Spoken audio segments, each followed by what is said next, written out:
որ մենք հիմա առավել քան անկախ ենք, ինչ դիտարկում ունեք այս մասին, արդյոք դա այդպես է թե ոչ։ Ես շատ պետք է նախընտրեի, որ նախ եւ առաջ շնորհավորանքով սկսեի մինչեւ անդրադառնալը այդ գնահատականին, նախ ուզում եմ իմ սիրելի հայրենակիցներին, թե Հայաստանում, թե Սփյուռքում ողջ հայությանը շնորհավորել այս փառապան տորվա արդիվ, որովհետեւ սա որքան էլ գնահատես, արժևորես, միևնույն է մայիս 28-ը գնահատման եւ արժևորման կարիք ունի հատկապես մեր շատ ծանր օրերին, այն օրերին եւ այս օրերին, երբ որ մեր պետականությունը մեծագույն սպառնալիքի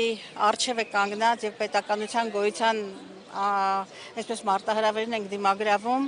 բայց նաև այսօրվա խորհուրդը մայիսի 28-ի ծնունդը, մայիսի 28-ի հնարավորությունը, մայիսի 28 երևույթի հերոսականությունը մեզ բոլորիս մեկ անգամ եւս հուշում է եւ պարտադրում է եւ մեր գիտակցության մեջ պիտի մեղվի, որ 600-ամյա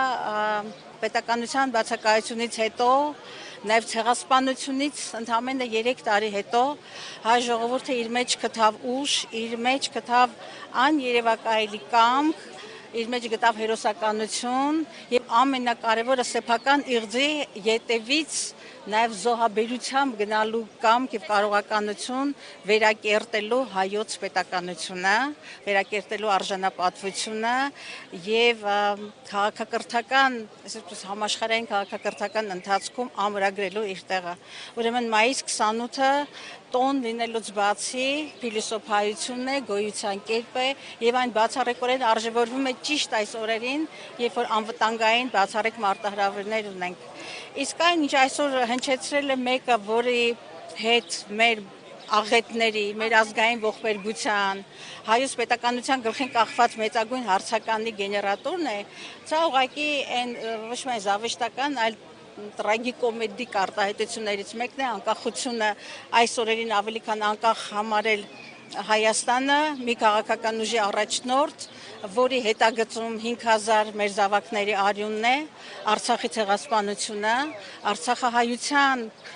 այդ մնացորդացի կների ինձ Արցախահայությունը եւ հայ ժողովուրդը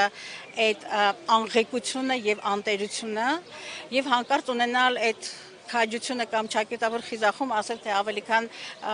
բան ենք անկախ ենք կարծես թե իր ամբողջական եւ իր թիմի ամբողջական երջանիկ լինելու համար պակասում էր Արցախի ցեղասպանությունը սա քաղաքական ցինիզմ է բայց ես այս տոնական օրին չեմ ուզում շուրթերս պղծել իր մասին դատողություններ կամ վերլուծություններ անելով ուրիշ պահերին մենք այդ վերլուծությունները անում ենք ես ուզում եմ որ մենք բոլորս լինենք այն գիտակցումի մեջ որ մայիսի 28-ը պահելու հրամայականի առջև ենք մայիսի 28-ը որպես պետականության խորհրդանիշ մենք պարտավոր ենք պահել եւ կարող ենք պահել եթե ունենանք խիզախում քաջություն միասնականություն եւ կամք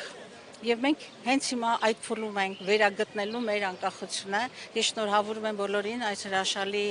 տոնի առիթով եւ մաղթում եմ, որ մենք ունենանք կամք նոր հաղթանակներ կերտելու։ Շնորհակալություն։